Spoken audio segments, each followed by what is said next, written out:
Assalamualaikum warahmatullahi wabarakatuh. Bertemu lagi dengan saya, Salzaki Akmasib Dosandi.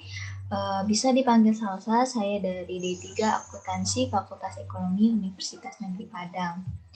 Pada kesempatan kali ini, saya akan menjelaskan pada mata kuliah saya, yaitu mata kuliah TPTA, Teknik Penulisan Tugas Akhir.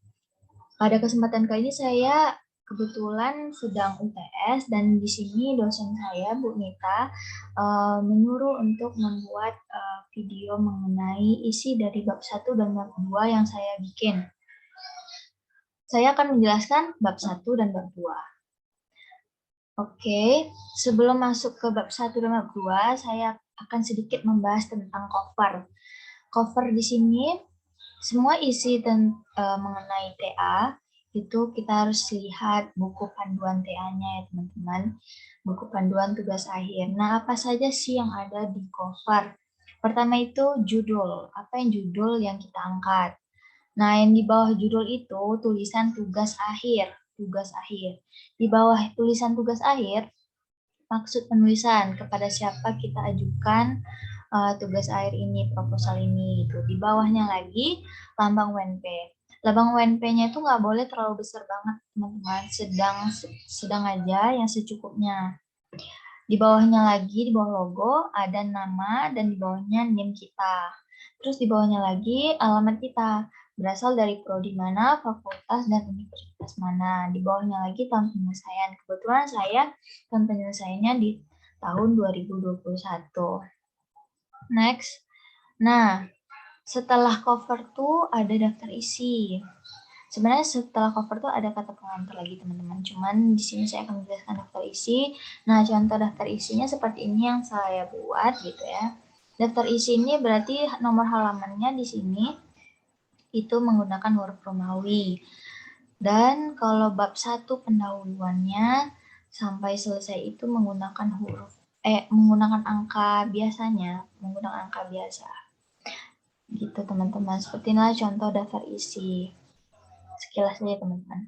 Nah, ini yang paling penting, apa sih judul TA? Judul tugas akhir dari saya, Salzaki. Judul saya adalah menganalisis. Analisis kewajiban pada neraca keuangan daerah terhadap kondisi pandemi periode 2017 sampai 2019 pada pemerintah Kabupaten Tanah Datar. Karena saya kebetulan tinggal di Kota Batu Sangkar, tepatnya di Kabupaten Tanah Datar, maka saya akan menganalisis daerah saya sendiri, teman-teman. Nah, masuk kita ke bab 1 pendahuluan. Apa saja sih yang termasuk ke dalam bab 1 pendahuluan? Ada 4 poin. Poin pertama itu adalah latar belakang. Yang kedua, rumusan masalah, apa aja masalah yang harus diteliti. Yang ketiga, tujuan penelitian. Yang keempat, manfaat penelitian. Next. Nah, yang pertama latar belakang. Apa sih isi dari latar belakang itu? Jadi sifat latar belakang itu ya teman-teman dari umum ke khusus seperti gambar segitiga mengerucut ke bawah ini teman-teman. Di sini saya jelaskan bahwa bersifat umum. Di paragraf pertama maksudnya tuh di paragraf yang paling awal-awal tuh kita akan membahas tentang yang masalah umum-umum saja, masalah yang umum berkaitan dengan masalah TA yang kita angkat gitu. Nah, yang di agak bagian ke tengah itu sudah menjelaskan dari yang umum tadi, penjelasan dari yang umum tadi, berarti agak sedikit mengarah gitu teman-teman. Nah, baru yang paling bawah itu, paling terakhir nanti kita langsung ke topiknya khusus gitu. Oh, di situ akan membahas judul kayak ini gitu. Gitu. Nah, lanjut. Nah, di sini saya rangkum sedikit isi dari latar belakang saya. Yang pertama umum. Saya bacakan ya teman-teman. Pada masa pandemi ini kita dihadapkan sekian banyak masalah. Namun yang lebih utama itu adalah masalah kesehatan. Namun masalah kesehatan itu juga tidak lepas dari masalah ekonomi. Nah, pemerintah daerah itu kan pasti akan mengelola keuangan dananya itu harus tegas dan kritis dalam menyelesaikan kasus-kasus seperti saat ini dampak pandemi COVID-19. Nah, kita sebagai masyarakatnya juga ingin tahu Bagaimana sih jalan kerja pemerintah dalam mengelola keuangannya untuk kasus ini gitu. Itu secara umum, berarti masih mengenai informasi-informasi yang umum, teman-teman. Nah, yang kedua ini penjelasan, berarti sudah mulai mengarah ke topiknya gitu ya. Paragraf yang isi dari saya itu, seperti yang kita ketahui bahwa hutang di Indonesia sangat banyak dan pemerintah daerah juga tidak terlepas dari hutangnya. Nah, Kabupaten Tanah Datar atau disebut dengan Batu Sangkar ini punya beberapa tempat wisata. Salah satunya yang terkenal itu adalah Rumah Adat Minangkabau Pagaruyung. Nah, dengan adanya wisata yang menarik ini, dia akan menarik perhatian turis-turis yang berkunjung baik dalam negeri maupun baik dari luar negeri. Dan tidak bisa kita pungkiri, dengan aturan yang ketat dan sudah mematuhi protokol kesehatan, banyak juga masyarakat kita yang terdampak COVID-19. Dan bagaimana pemerintah daerah Kabupaten Tanah Datar mengatasinya? Itu penjelasan. Penjelasan yang sudah mengarah ke topik. Nah, ini udah terakhir nih, khusus, bersifat khusus. Berarti sudah memang ke topiknya ngarahinnya. Paragrafnya, maka dari itu latar belakang yang dijelaskan dalam LTA ini, laporan ini, adalah untuk mengetahui perkembangan hutang daerah Kabupaten Tanah Datar dari periode 2017 sampai 2019 terhadap dampak pandemi seperti ini. Apakah hutang pemerintah daerah yang semakin melonjak atau bahkan menurun tiap tahunnya. Data laporan keuangan pemerintah daerah Kabupaten Tanah Datar penulis ambil dari situs resmi BPK, Badan Pemeriksa Keuangan Provinsi Sumatera Barat. Oleh karena itu, penulis mengangkat judul TA yaitu Analisis Kewajiban pada Neraca Keuangan Daerah terhadap Kondisi Pandemi Periode 2017-2019 pada pemerintah Kabupaten Tanah Datar. Nah, pada diskusi sebelumnya itu bersama Bu Nita, Zoom meeting ya teman-teman. Jadi Ibu tuh menyuruh untuk memperbaiki. Kebetulan saya belum ada memasukkan datanya dan di sini di video kali ini saya sudah memperbaiki, di mana saya sudah meletakkan datanya, di mana saya akan memperoleh datanya. Nah, di sini saya terterakan di khusus ini bahwa data yang saya ambil itu dari situs resmi BPK, Badan Pemeriksa Keuangan, khususnya Provinsi Sumatera Barat. Nanti di Provinsi Sumatera Barat saya ambil lagi per kabupatennya, khususnya kabupaten saya, Kabupaten Tanah Datar. Next. Nah, jadi sebenarnya masalahnya apa dalam TA saya ini? Dapat saya simpulkan masalahnya itu adalah di masa pandemi seperti ini, bagaimana pemerintah dalam mengelola keuangan daerahnya? Apakah utang-utang pemerintah daerah itu semakin naik tiap tahunnya?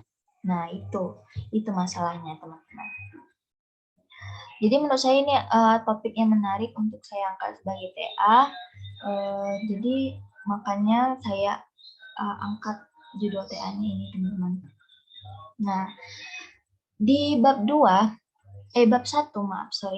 Bab 1 itu yang poin keduanya ada rumusan masalah. Apa sih isi dari rumusan masalah? Rumusan masalah itu berupa pertanyaan. Yang pertama itu bagaimana kinerja keuangan daerah pemerintah Kabupaten Tanah Datar terhadap hutangnya. Berdasarkan yang pertama analisis pertumbuhan hutang. Yang kedua saya menggunakan analisis rasio hutang terhadap ekuitas. Yang ketiga saya menggunakan analisis rasio hutang terhadap aset. Yang terakhir saya menggunakan analisis rasio likuiditas. Itu pada periode 2017 dan 2019. Nah, ini rumusan masalah. Selanjutnya, poin ketiga pada bab 1 itu tujuan penelitian.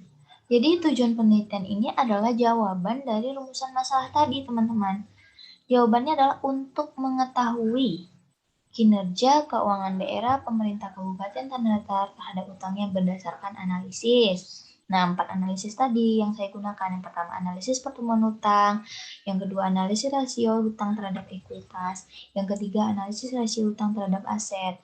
Yang keempat, analisis rasio likuiditas pada periode 2017 dan 2019.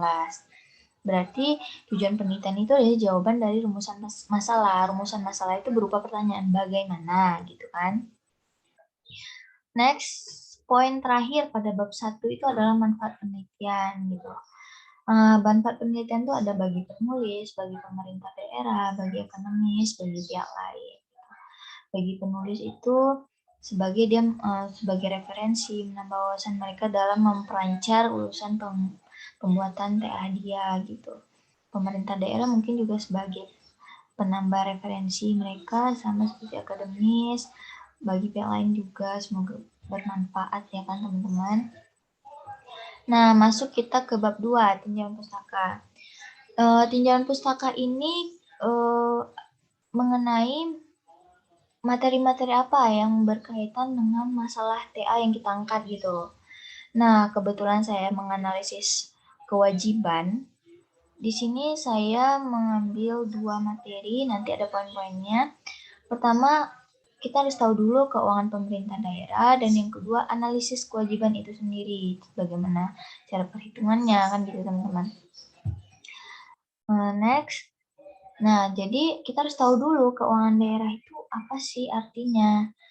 Jadi saya kutip dari menurut peraturan pemerintah PP nomor 58 tahun 2005 bahwa keuangan daerah itu serangkaian penyelenggaraan kegiatan Pemda di mana baik berupa uang maupun segala yang berkaitan dengan kekayaan daerah itu termasuk milik daerah atau disebut dengan hak dan kewajiban daerah gitu. Selanjutnya cara mengelola keuangan daerah. Gitu. Jadi kita harus tahu dulu pengelolaan keuangan tuh apa sih gitu.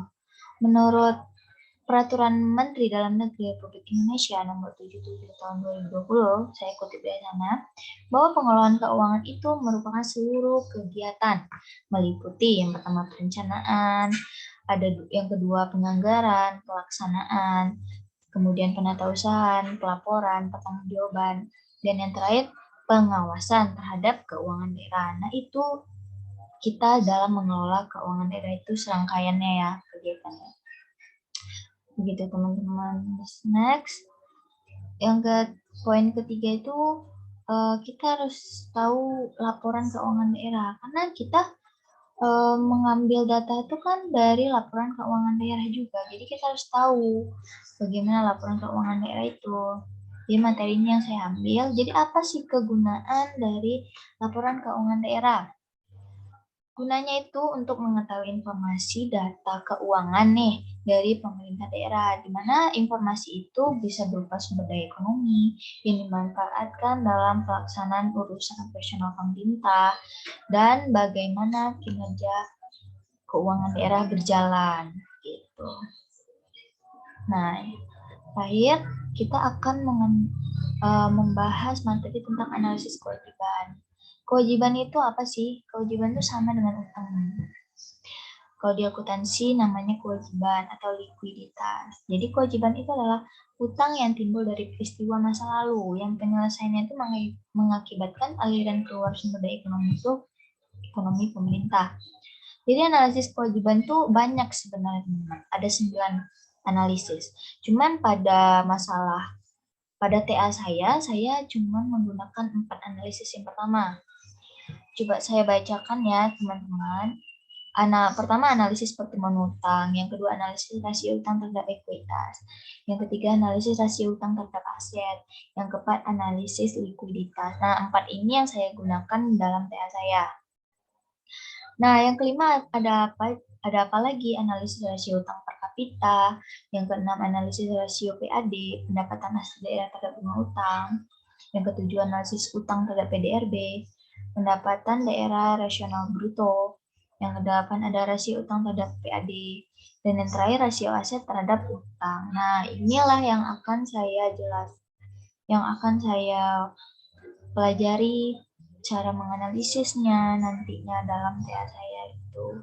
Mungkin lebih kurang seperti ini yang bisa saya jelaskan. Semoga bermanfaat. Maaf jika ada kesalahan. Saya tutup dengan wabillahi taufiq wal hidayah. Assalamualaikum warahmatullahi wabarakatuh.